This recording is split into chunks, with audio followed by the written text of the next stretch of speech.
हम बात कर रहे थे समूह के वर्गीकरण की।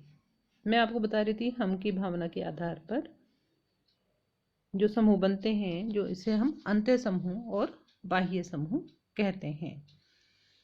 अंतः समूह और बाह्य समूह का जो है वो एक कोई विशिष्ट आकार नहीं होता है। एक अंतः समूह परिवार जितना छोटा और विश्व जितना विस्तृत भी हो सकता है। एक अंतः समूह में वे सब लोग आ जाते हैं जिन्हें हम सर्वनाम से सम्मिलित किया जाता है, अर्थात जिन्हें हम अपना समझते हैं। हमारा परिवार, हमारी कक्षा, हमारा कॉलेज, हमारा देश हमारे लिए क्या है? अंतः समूह है। और जिन समूहों को हम अपना नहीं समझते वे बाह्य समूह के अंतर्गत आते हैं। अंतः समूह के सदस्य साधारण रूप से एक दूसरे के सहयोगी होते हैं, मैत्रीपूर्ण व्यवहार करते हैं और बाह्य समूह के प्रति उनमें प्रतिद्वंद्विता, भय, संदेह की भावना पाई जाती है। इस तरह से अंतः समूह और बाह्य समूह जो हैं वो हम और वे सर्वनामों का प्रयोग करते हुए व्यक्ति उसे बना लेता है। उसके अलावा प्रकार्यात्मक आधार।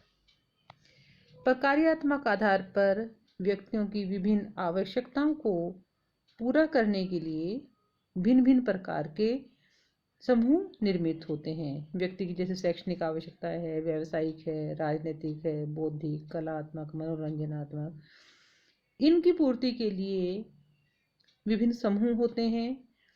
और नगरों में जैसे अनेक शिक्षण संस्थाएं हैं, व्यावसायिक संघ हैं, राजनीतिक दल, क्लब, संगीत मंडली, तो ये सब जो समूह हैं व्यक्तियों की विभिन्न आवश्यकताओं को पूरा करते हैं।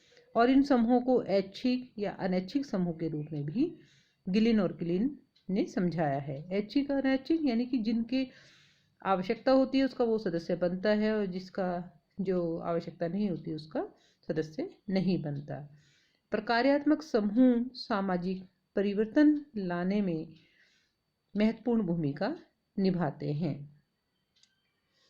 विशेष रूप से नगरीय क्षेत्रों में व्यक्ति अपने जातीय समूह से उतना घनिष्ठ रूप से संबंधित नहीं होता जितना इन प्रकार्यात्मक समूहों से होता है। उसके अलावा आकांक्षा के आधार पर, आकांक्षा के आधार पर क्या होता है कि ये एक समूह के निर्धारण का आधार है। आकांक्षा मर्टन इस आधार पर संदर्भ समूह की विवेचना प्रस्तुत करते हैं और वो कहते हैं कि इन्होंने उस समूह को संदर्भ समूह माना है जिसका कोई व्यक्ति सदस्य तो नहीं है परंतु सदस्य बनने की आकांक्षा रखता है। और ये जो आकांक्षा है उसकी मनोवृत्तियों, मूल्यांकनों तथा व्यवहार को प्रभावित करती हैं, यानी कि उसके आधार पर वो उन क्रियाओं को करता है। संदर्भ समूह वे हैं जिसमें व्यक्ति अपने समूह के सदस्य के रूप से संबंधित करता है अथवा मनोवैज्ञानिक रूप से संबंधित होने की आकांक्षा रखता है।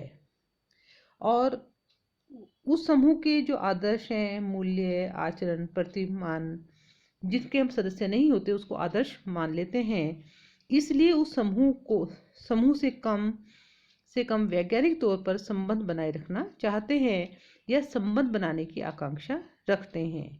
मर्टन की मान्यता है कि सापेक्षहीनता के कारण संदर्भ समूह का निर्माण होता है। सापेक्षहीनता क्या होती है कि व्यक्ति के मन में अपने समूह के प्रति हीनता के भाव जागृत होते हैं और वो किसी अन्य समूह को ऊंचा समझने लगता है और अपने समूह की तुलना में उसे श्रेष्ठ मानता है। यह अन्य समूह जिसे वह श्रेष्ठ मानता है, जिसका वह सदस्य बनना चाहता है, जिसके अनुरूप व्यवहार करने का, जिसके मूल्य एवं जीवन के तरीकों को अपनाने का वह प्रयत्न करता है, व्यक्ति का संदर्भ समूह है। संदर्भ समूह सदैव जो है वो सापेक्षहीनता के कारण ही नहीं बनते बल्कि महत्वाकांक्षा के कारण भी बनते हैं कि व्यक्ति में एक महत्वाकांक्षा होती है कि वो ऊंचे से ऊंचा पद प्राप्त करे, और व्यक्ति अपनी किसी परिस्थिति से संतुष्ट नहीं होते हुए भी किसी लक्ष्य विशेष की प्राप्ति के लिए अथवा अपने महत्वाकांक्षा के पूरा करने के लिए किसी समूह को अपना संदर्भ समूह बना लेता है। उसके अलावा सामाजिक संबंधों के आधार पर चार्ल्स कूले ने ये वर्गीकरण किया है कि संबंधों की घनिष्ठता के आधार पर प्राथमिक समूह की अवधारणा का इन्होंने प्रतिपादन किया। सामाजिक संबंधों की गहनता के आधार पर जो है वो जो समूह बनते हैं वो प्राथमिक समूह के नाम से जाने जाते हैं। जिन संबंधों में घनिष्ठता है वो प्राथमिक समूह है, ये अवधारणा चार्ल्स कूले ने दी। इसके बाद के समाजशास्त्रियों ने जो प्राथमिक समूह से विपरीत या भिन्न विशेषता वाले समूह हैं उनको द्वितीयक समूह के नाम से संबोधित किया है। मैकाइवर ने संयुक्त प्रादेशिक इकाइयों जैसे समुदाय, जनजाति, गांव, पड़ोस आदि के आधार पर भी समूह बताए हैं। दूसरा, इन्होंने हित चेतन इकाइयों वाले समूह जिनका संगठन स्पष्ट नहीं होता, जैसे अभिजात वर्ग है, प्रतिस्पर्धा वर्ग, भीड़ आदि। उसके अलावा हित चेतन संगठन जिनका स्पष्ट और निश्चित संगठन होता है, जैसे पड़ोस है, मित्र मंडली, क्रीड़ा समूह, क्लब आदि।